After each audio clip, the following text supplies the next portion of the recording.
avril 2016, Nvidia présente sa nouvelle architecture graphique, l'architecture Pascal, qui introduit les nouvelles cartes graphiques de série 10. Il présente tout d'abord la 1080, la Titan X, la 1060, la 1050 Ti, la 1050, mais aussi la 1070. Évidemment, c'est un franc succès pour Nvidia, les cartes graphiques se vendent très bien. Et après 2 ans et demi, Nvidia présente le successeur des cartes graphiques Pascal. Il s'agit de la nouvelle architecture Turing qui équipera les cartes graphiques RTX 2000. Les cartes graphiques Pascal de chez Nvidia baissent de prix et on pourrait se dire, est-ce que ça vaut toujours le coup de prendre une 1070 en 2019 ou alors mieux vaut économiser un peu et prendre la 2060.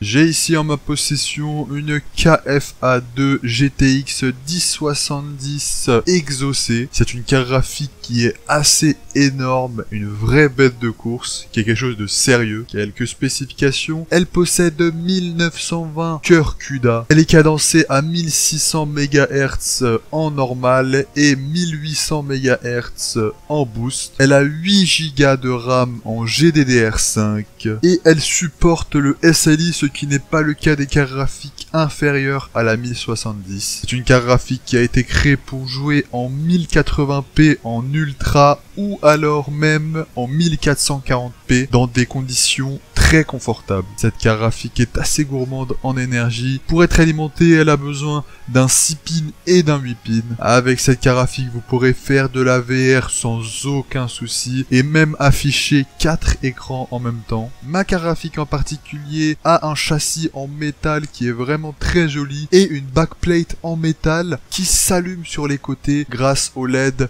qui sont RGB et le petit logotype sur le côté GTX 1070 s'allume aussi en RGB et les ventilos aussi s'allument mais ils ne sont pas RGB, ils s'allument en rouge. Cette carte est équipée de 3 ports DisplayPort, d'un port DVI et d'un port HDMI. Bref, tout ça pour vous dire que ici on est face à du sérieux. Cette carte graphique a coûté 470 € à l'époque où elle a été achetée, c'est-à-dire en 2017. À ce prix-là, on pourrait carrément créer une petite config.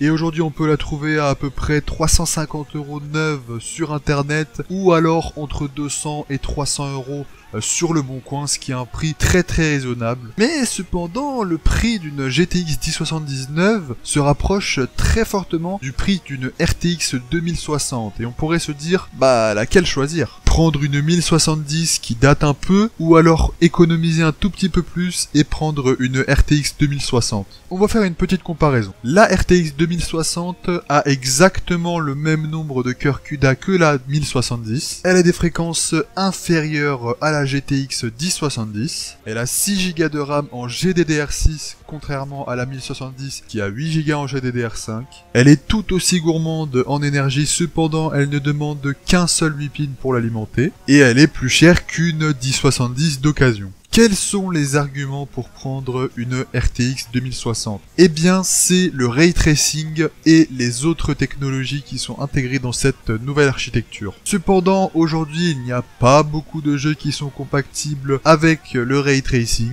ce qui fait qu'aujourd'hui, c'est plus rentable de prendre une 1070. Tout ça, c'est en théorie, et maintenant, il faut vérifier ça en conditions réelles. J'ai testé cette carte graphique avec 4 différents jeux, dont un qui est extrêmement gourmand en ressources graphiques. Toute la puissance de la carte graphique est exploitée si vous avez un bon processeur, bonne carte mère et suffisamment de RAM. Sachez juste que si vous avez 16 Go de RAM, c'est optimal et vous aurez toutes les performances de la 1070. Et maintenant, on met la carte graphique dans le PC et c'est parti pour le benchmark.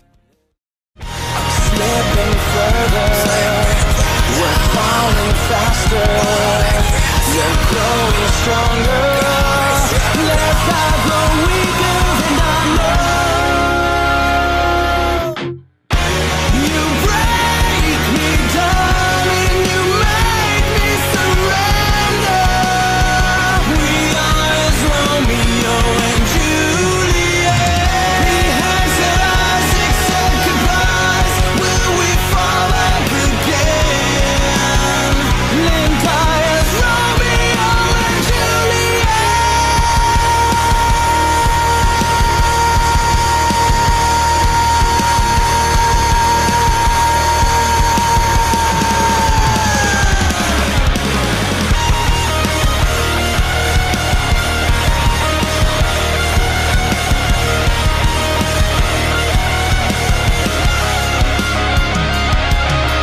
Comme vous l'avez vu avec ces benchmarks, la carte graphique est ultra performante en Full HD. Si vous restez sur une dalle Full HD, cette carte graphique fera totalement l'affaire pour les prochaines années à venir en plus. Vous pourrez mettre les jeux en ultra sans souci. En 1440p c'est aussi totalement faisable, mais il va falloir juste baisser quelques paramètres graphiques. Et si vous voulez regarder du contenu 4K ou alors jouer à des petits jeux en 4K, avec cette 1070 c'est aussi faisable. Et le tout pour moins de 300 € en occasion ou alors 350 € en neuf. Je vous conseille honnêtement de la prendre en occasion pour moins de 300 € car je vois pas trop l'intérêt de la prendre pour 350 € neuve. Je pense personnellement qu'il n'y a pas besoin de prendre une 2060 pour l'instant, sauf si vous êtes intéressé par le ray tracing et par les autres technologies qui sont proposées par l'architecture Turing. Mais comme vous l'avez vu avec les benchmarks, cette carte graphique est tout à fait d'actualité en 2019, voire même 2020, 2021.